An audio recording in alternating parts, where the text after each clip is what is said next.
오늘 우리는 이 말씀을 통해서 하나님이 왜 동물 제사를 요구하시는가, 이런 문제와 또한 번제를 죄송합니다. 번제를 드리는 것이 어떤 영적인 의미를 가지고 있는가, 이 문제에 대해서 살펴보도록 하겠습니다. 여러분, 하나님이 이스라엘 백성을 출애굽시켜서 약 정확히 1년이 지나고 그 다음 해 1월 1일에 성막을 세우게 합니다. 이제는 성막을 세운 하나님께서는 이제는 하나님이 저 우주에 계시지 않고 또 불과 번쩍번쩍하는 그 신의 산에 계시지도 않고 이스라엘 백성과 함께하는 회막, 성막에 계십니다. 성막이 이동할 때마다 이스라엘 한가운데서 하나님이 계시고 말씀하시는데, 이 성막으로 사람들이 나와서 하나님을 만나고 하나님의 임재를 경험하도록 하십니다. 그런데 하나님께서 사람들이 성막으로 나올 때 동물 제사를 드리도록 요구하고 계신다는 겁니다. 그래서 우리가 이 말씀을 통해서 첫 번째 살펴볼 질문이 바로 이것입니다. 첫째, 인간이 하나님께 나아갈 때 왜 동물 제사가 필요한가? 하나님은 왜 우리로 하여금 예배 드리러 오라고 한 다음에 동물 제사를 요구하시는가? 이 문제입니다. 여러분, 하나님 앞에 예배하는 자가 동물을 가지고 제사를 드리는데 왜 예배하는 자가 동물 제사를 드려야 할까요? 레위기 1장 1절로 2절 말씀을 봅니다. 여호와께서 회막에서 모세를 부르시고 그에게 말씀하여 이르시되, 이스라엘 자손에게 말하여 이르라. 너희 중에 누구든지 여호와께 예물을 드리거든 가축 중에서 소나 양으로 예물을 드릴지니라. 하나님은 이처럼 하나님 앞에 예배를 드리고 제사를 드릴 때 소나 양으로 예물을 드리라라고 동물 제사를 요구합니다. 왜 하나님께서 하나님 앞에 나오는 사람들에게 동물을 죽여서 드리는 동물 제사를 요구하셨을까요? 그 이유는 죄인된 인간이 하나님께 나아가려고 하면 속죄가 필요했다라는 것을, 죄의 사함이 필요했습니다. 하나님이 아담과 하와를 만들어 놓고 하나님이 경고합니다. 어떤 것을 경고하냐면 선악과를 따서 먹지 말라라고 경고합니다. 그것을 먹으면 정말로 죽을 것이다, 이렇게 말씀하시죠. 창세기 2장 17절입니다. 선악을 알게 하는 나무의 열매는 먹지 말라. 내가 먹는 날에는 반드시 죽으리라 하시니라.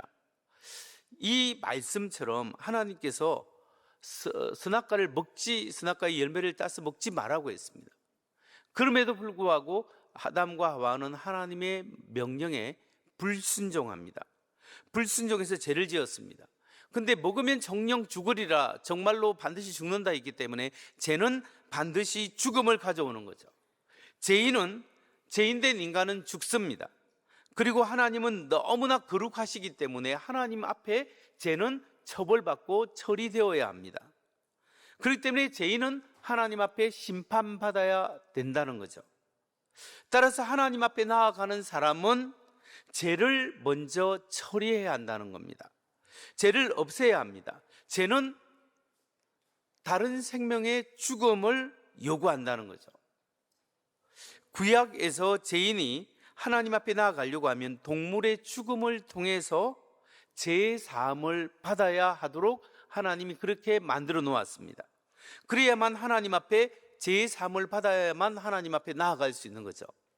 레위기 1장 4절을 봅니다.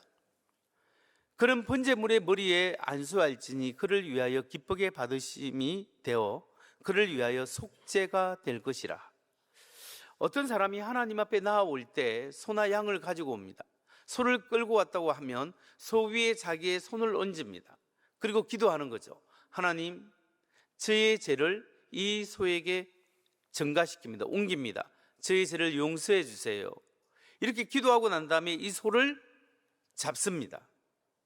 예배자는 죄 때문에 내가 죽어야 하지만 내 대신에 소나 양을 죽임으로써 그 모든 자신의 죄를 이 동물에게 전가시키는 거죠. 그래서 예배자는 죄의 사함을, 용서함을 받고 하나님 앞으로 올바르게 나아올 수 있습니다. 그래서 동물 제사가 필요한 거죠. 나의 죄를 동물에게 옮기고 그 생명으로 나의 생명을 살리고 하나님 앞에 나오는 것, 그것을 반복해서 했다라는 거죠. 근데 여기서 우리가 생각해 볼 것이 뭐냐면, 소나 양을 성막으로 끌고 와서 잡을 때, 죽일 때 누가 죽입니까? 우리가 이 성막에 관련된 그림을 한 번쯤 본 사람은 여기에 대해서 답을 알고 있는데요, 이게 그림에 보면 주로 흰옷 입은 사람이 레위인이나 제사장들입니다. 그러니까 이 성막 안에서 소나 양을 가지고 들어오면 이 레위인이나 제사장이 소나 양을 잡는다, 이렇게 생각을 하는데 사실은 그렇지 않습니다. 소나 양을 잡는 사람은 레위인도 아니고 제사장도 아니고 그 소나 양을 끌고 온 사람이에요. 레위기 1장 5절 6절 말씀을 봅니다. 그는 여호와 앞에서 그 수송아지를 잡을 것이요, 아론의 자손 제사장들은 그 피를 가져다가 회막문 앞 제단 사방에 뿌릴 것이며, 그는 또 그 번제물의 가죽을 벗기고 각을 뜰 것이요. 여기 보면 그는 누구냐면 소와 양을 가져온 사람입니다. 그 사람이 동물을 잡습니다. 그런데 이스라엘에서 오랫동안 공부한 제 친구 목사가 거기서 박사학위를 받았는데, 그 이스라엘 백성들이 소나 양을 잡을 때 세 가지 방법이 있다고 합니다. 근데 이 방법을 설명하는 것이 좀 껄끄럽고 징그럽기도 하고 거부감을 일으키지만 이게 중요하기 때문에 설명을 할 수 없이 하는 겁니다. 세 가지 방법이 있는데, 소를 잡을 때 하나는 망치로 머리를 쳐서, 정수리를 쳐서 죽이는 방법, 하나는 목을 찌르는 방법, 하나는 긴 막대 꼬챙이로 심장을 찔러서 즉사시키는 방법이 있다고 합니다. 근데 유대인들이 사용하는 방법이 이 긴 꼬챙이로 이 소의 심장을 찔러서 죽이는 방법을 주로 사용한다고 합니다. 어떤 때는 목을 찌르기도 하지만 그렇게 하다 보면 이 꼬챙이가 심장에 정확하게 찔리지 않는다고 합니다. 그러니까 동물의 고통을 주지 않기 위해서 찌르는데 도리어 고통을 줄 때가 있고 굉장히 소를 잡기가 너무나 힘들 때가 있다고 합니다. 그래서 어떻게 해서 소를 죽이게 되면 그 다음 단계는 가죽을 벗깁니다. 가죽을 벗기고 내장을 꺼내서 물로 깨끗이 씻어서 제사장에게 주어서 번제단에 태울 수 있도록 합니다. 그뿐만 아니라 소를 12등분을 내어서 각을 떠서 이렇게 번제단에 다 올려서 온전히 태워서 드리는 것이 바로 번제입니다. 여러분, 이런 과정을 진행하면서 그 예물을 가져와서 그 동물을 죽이는 사람의 심정을 한번 생각해 보십시오. 어떤 마음이 들겠습니까? 동물을 잡아서 죽이는 것이 쉬운 것이 아니구나. 피도 튀고 피도 묻고 동물이 버둥거리고, 그래서 그것을 소와 가죽을 벗기고 내장을 꺼내고, 이것이 굉장히 징그럽고 너무 느끼하고 너무너무 마음이 힘들 것입니다. 그러면서 그 피가 자기 사방에 튈 때, 이것이 나의 죄를 용서하는 것이, 이 과정이 쉬운 것이 아니구나. 정말 나의 죄악이 용서받는 것이 너무나 힘든 과정이구나. 이걸 절실하게 깨닫게 되는 거죠. 성도 여러분, 히브리서 9장 22절에서 이렇게 말씀하고 있습니다.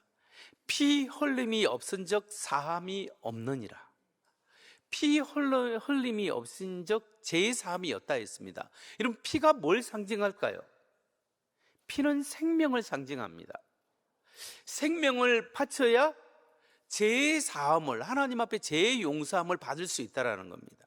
그럼 여러분은 오늘 예배 자리에 나와서 어떤 동물의 피를 흘렸고 어떤 생명을 바쳤습니까? 우리는 어떤 동물의 생명도 바치지 않았습니다.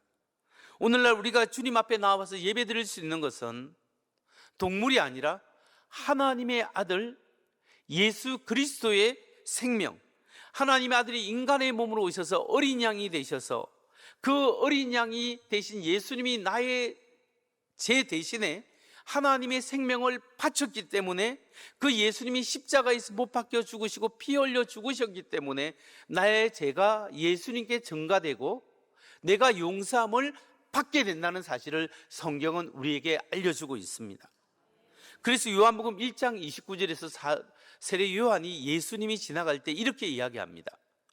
이튿날 요한이 예수께서 자기에게 나아오심을 보고 이르시되 보라, 세상 죄를 지고 가는 하나님의 어린 양이로다.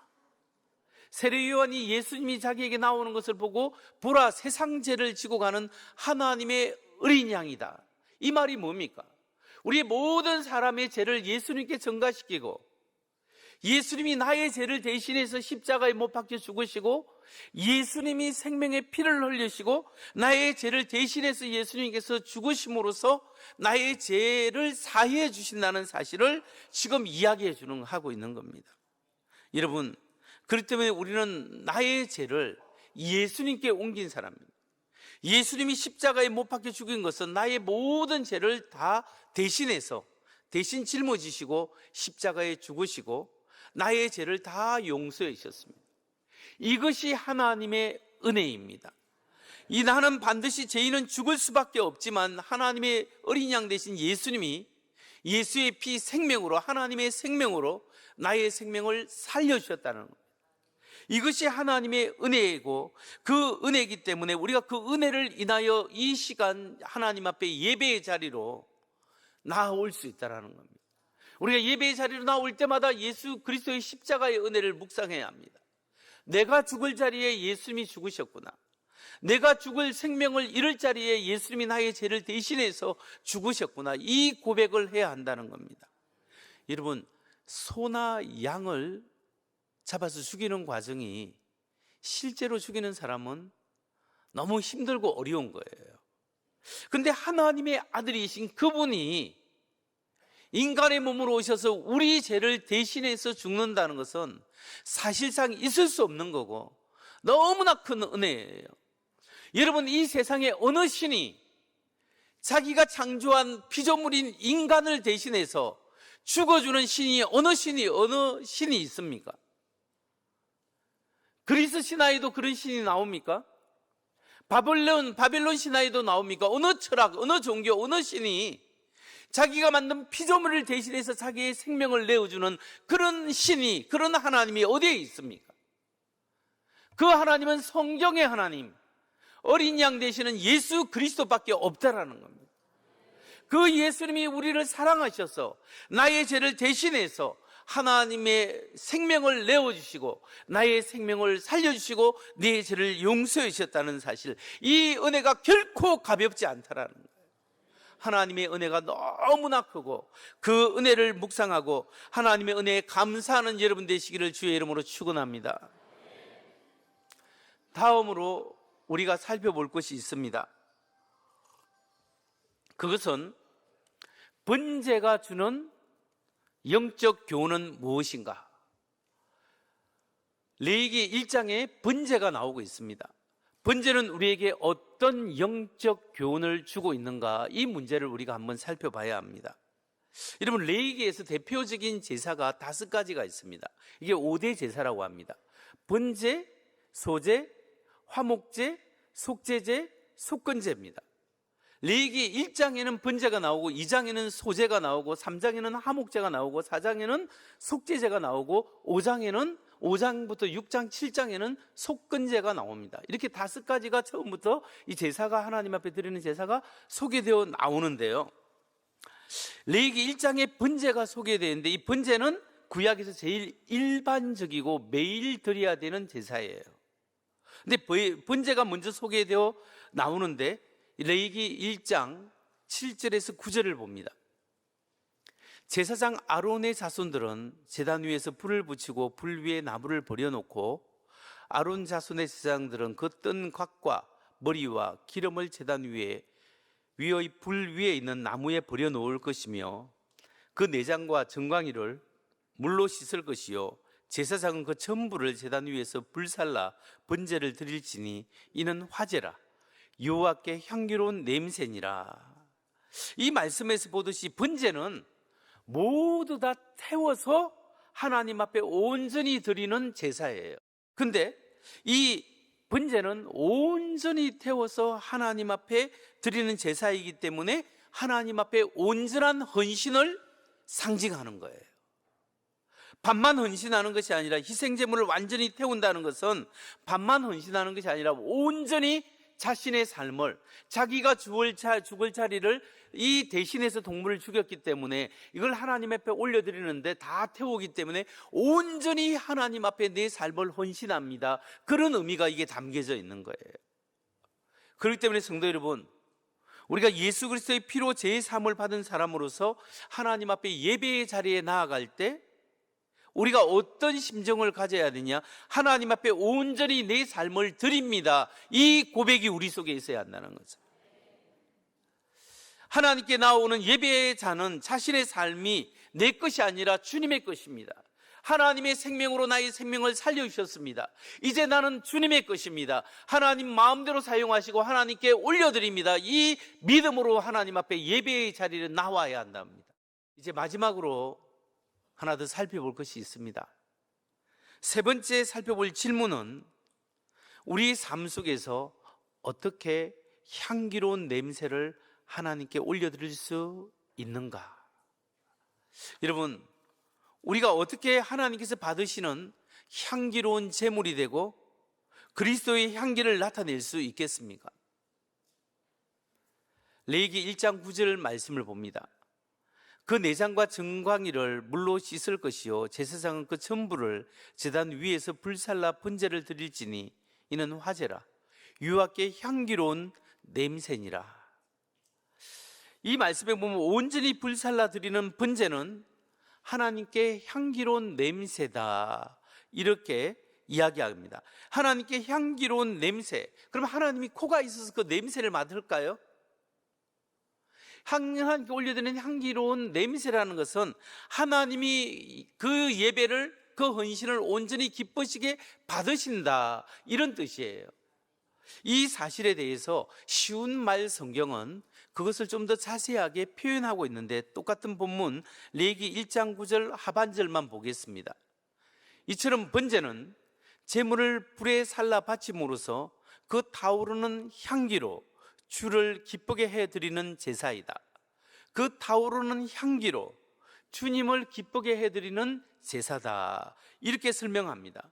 번제가 뭐냐? 하나님께 향기로운 냄새라는 것은 하나님께서 그 예배를 기쁘게 받으신다라는 것을 말하는 거죠. 그렇다면 이런 번제의 의미를 생각해 볼 때 오늘날 우리 그리스도인들이 하나님께 온전히 헌신하여 하나님을 기쁘시게 해드릴 수 있는 구체적인 방법은 과연 무엇일까요? 우리가 어떻게 우리의 향기로 하나님을 기쁘시게 하고 우리가 우리 주위에 그리스도의 향기를 드러낼 수 있을까요? 그 방법은 오늘 말씀에 의하면 드림과 섬김의 사역으로 나타나야 한다는 겁니다. 드림과 섬김의 사역. 여러분, 우리가 구원받은 하나님의 백성으로서 하나님을 기쁘시게 하는 향기로운 제물이 되는 방법은 우리가 드리는 헌금 생활과 섬김의 사역으로 나타나야 된다는 겁니다. 구약에서 제사는 예배입니다. 제사를 통해서 하나님께 가까이 갈 수 있고 하나님께 예배했습니다. 하나님께 예배하는 사람은 그 형편에 따라서 소나 양이나 염소나 다른 짐승을 가지고 나올 수 있었습니다. 형편이 좋은 사람, 좀 넉넉한 사람은, 집에 소가 있는 사람들은 소를 가지고 하나님 앞에 번제 드릴 때 가져오는 겁니다. 그런데 어떤 사람은 소를 바칠 수 있는 경제적인 여건이 안 돼요. 이 사람은 양이나 염소를 가지고 하나님 앞에 나와서 번제를 드렸습니다.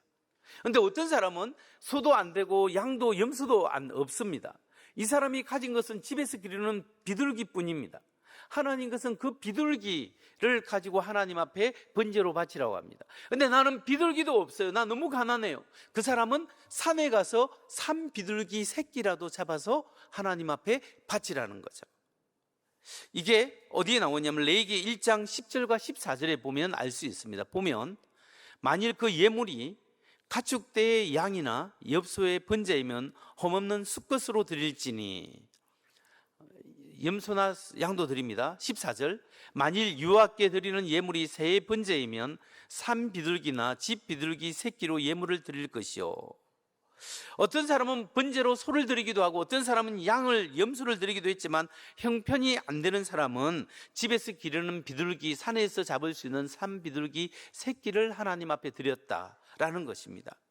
이게 뭘 이야기합니까? 우리가 믿는 하나님은 너무나 자비하셔서 돈이 없는 사람도 하나님 앞에 예배를 드릴 수 있도록 하나님께서 그렇게 배려해 주시고 하나님 인도하셨습니다. 이 산비둘기 새끼를 드려도 하나님께는 황송아지를 잡는 그 믿음으로 하나님께서 받아주셨다라는 거예요. 그러니까 우리가 무엇이든지 형편에 따라 하나님 앞에 나와서 하나님께 예배 드리는 것이 기본이요, 그것이 예배의 기본적 자세라는 거죠. 여러분, 이것을 통해서 우리가 알 수 있는 것이 무엇일까요? 이것을 통해서 우리가 알 수 있는 것은 우리가 하나님께 헌금 드리는 것이 우리가 하나님께 드리는 예배 행위라는 거죠. 우리가 내 형편에 따라서 하나님 앞에 정성껏 헌금 드리는 것이 하나님 앞에 드리는 예배라는 사실을 말씀하고 있습니다. 따라서 하나님께 드리는 것이 예배의 중요한 요소가 된다는 것을 알려주고 있습니다. 이러한 드림, 하나님 앞에 드림이 하나님을 기쁘시게 하는 향기로운 제물이 될 수 있습니다. 이것은 제 말이 아니라 사도 바울이 이야기하고 있는 겁니다. 사도 바울은 고린도후서 2장 14절과 15절을 봅니다. 그러나 그리스도의 계선 행렬에 언제나 우리를 참가시키고 그리스도를 아는 지식의 향기를 어디에서나 우리를 통하여 풍기게 하시는 하나님께 감사드립니다. 우리는 구원을 얻는 사람들 가운데서나 멸망을 당하는 사람들 가운데서나 하나님께 바치는 그리스도의 향기입니다. 사도 바울이 자기들이 선교 목숨 걸고 선교 사역하고 믿는 사람 안 믿는 사람에서 그리스도를 증거하고 있는 그 삶의 모습이 하나님 앞에 올려드리는 그리스도의 향기요, 제물이요, 예배라는 사실을 말씀하고 있습니다. 이 말씀을 통해서 우리가 생각해 볼 것이 뭐냐면 우리의 섬김과 우리의 사역이 하나님께 드리는 향기로운 제물이 되고 예물이 될 수 있다는 사실이에요. 내가 정말 다른 사람을 알게 모르게 나만이 할 수 있는 그 사역들, 내가 하나님 앞에 신실하게 믿음의 자리를 지켜나가고 있는 그것들이 하나님 앞에 올려드릴 수 있는 귀중한 예물이 된다는 거예요. 여러분이 하나님께 드리는 헌금 생활이 하나님께 드리는 예배입니다. 여러분이 나라를 위해서 후원하고 전도하고 헌신하고 봉사하는 것이 하나님께 드리는 향기로운 예배가 될 수 있다는 것을 성경은 우리에게 알려주고 있습니다. 말씀을 마칩니다. 성도 여러분, 우리는 소나 양의 피가 아니라 예수 그리스도의 피로 하나님께 나아가게 된 사람인 것을 기억하십시오. 이제 우리의 삶은 하나님께 올려드리는 번제가 되어야 합니다. 그것은 완전히 태워드리는 제사, 예배가 되어야 합니다. 반만 하나님 앞에 올려드리는 신앙이 아니라 온전히 하나님 앞에 올려드리는 그런 예배가 되고 그런 번제가 우리의 삶이 되어야 합니다. 그래서 하나님, 나는 주님의 것입니다. 하나님의 마음대로 사용하시고 하나님이 우리 사업체도 하나님의 것이고 하나님이 통하여 하나님의 일을 행하시옵소서. 우리의 자녀도 하나님의 것이고 우리의 가정도 주님의 것입니다. 주님이 사용하는 가정이 되게 해주세요. 온전히 하나님 앞에 쓰임받는 가정이 되게 해주세요. 이 믿음이 우리 속에 있어야 하는 거예요. 이러면 우리가 하나님 앞에 온전히 드린다니까 이게 억울하지 않습니까? 근데 그렇지 않아요. 우리가 하나님 앞에 조그만 헌신, 우리 작은 헌신을 하기 전에 하나님의 아들 예수님이 하나도 아쉬울 것이 없는 하나님의 아들, 창조주 하나님의 아들 예수님이 하나님의 생명을, 하나님의 아들의 생명을 우리를 위하여 바쳐주신 거예요. 하나님이 먼저 우리를 위하여 모든 것을 드렸습니다. 그리고 우리 죄를 용서해 주셨어요. 그리고 우리에게 말합니다. 내가 너를 사랑한다. 나의 사랑 안에 거해라. 그리고 이제 너에게 드리는 나의 아름다운 번제가 되어라. 너의 인생을 아름다운 향기가 나는 인생으로 만들어주겠다. 오늘 우리 주님께서 찾아오셔서 우리를 사랑하시고 용서하시고 품으시고 다시 한번 우리에게 새로운 힘을 주십니다. 그럴 때 우리가 어떻게 고백해야 되겠습니까? 주님, 제가 여기 있습니다. 부족하고 연약하지만 하나님 앞에 쓰임받는 향기로운 제물 되게 하시고 나의 드림과 나의 섬김의 사역을 통해서 영광 받아주시고 매일매일 주님과 교제하는, 하나님과 만나는 임재함이, 하나님이 만나는 예배가 내 삶에 계속되게 하여 주옵소서. 기도하시고 또 다른 사람과 친절히 대함으로써 하나님께 영광을 돌리는 그런 귀한 하나님의 사람들, 또 하나님의 예배자 되시기를 주의 이름으로 축원합니다.